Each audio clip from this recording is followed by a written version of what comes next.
ஏனுங்க என்ன பண்றீங்க? இந்த பாருங்க மரக்கிழங்கு உரிச்சிட்டு இருக்குங்க. சரி சரிங்க. இது வந்து மரக்கிழங்குங்க.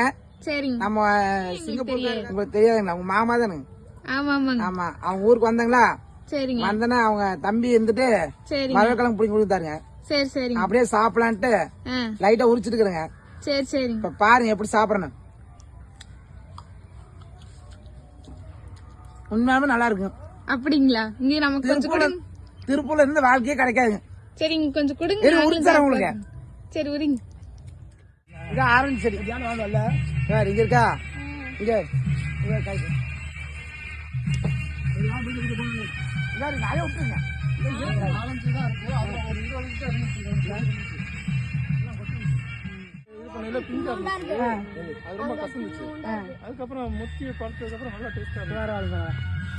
முதல்ல கூட்டிகிட்டு போன தோப்பில் இளநீயெல்லாம் இருந்துச்சுங்க. இளநீயெல்லாம் குடிச்சிட்டு இன்னொரு தோப்பு இருக்குதுன்னு அங்கே கூட்டிகிட்டு வந்தாங்க.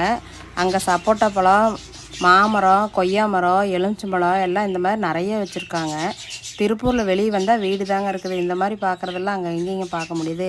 இந்த மாதிரி இடமெல்லாம் நம்ம பார்க்குறதே மிக அபூர்வமாக இருக்குது. எல்லாம் இடமெல்லாம் சூப்பராக இருந்துச்சு. நிறைய செடி வச்சுருக்காங்க. கடலக்காயும் போட்டிருக்காங்க. அது இன்னொரு தோப்பு இருக்குது. அதை இன்னொரு வீடியோவில் காட்டுறோம். பாப்பா ஒரு வீடியோவில் சொல்லியிருப்பா, இன்னொரு வீடியோவில் காட்டுறோம்.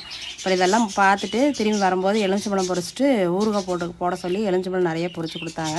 இங்கே பாருங்கள், இதெல்லாம் அவங்களுடைய தோட்டம். ஒவ்வொரு இடமா கூட்டிகிட்டு போய் எல்லாம் காட்டினாங்க. இன்னும் நிறையா இருக்குது. இன்னும் வீடியோ வரும், அதிலெல்லாம் போடுறோம், பாருங்கள். ஓகே ஃப்ரெண்ட்ஸ், இந்த வீடியோ பிடிச்சிருந்தா லைக் பண்ணுங்கள், கமெண்ட் பண்ணுங்கள். மறக்காமல் அறிக்கை சேனலை சப்ஸ்கிரைப் பண்ணுங்கள். தேங்க்யூ.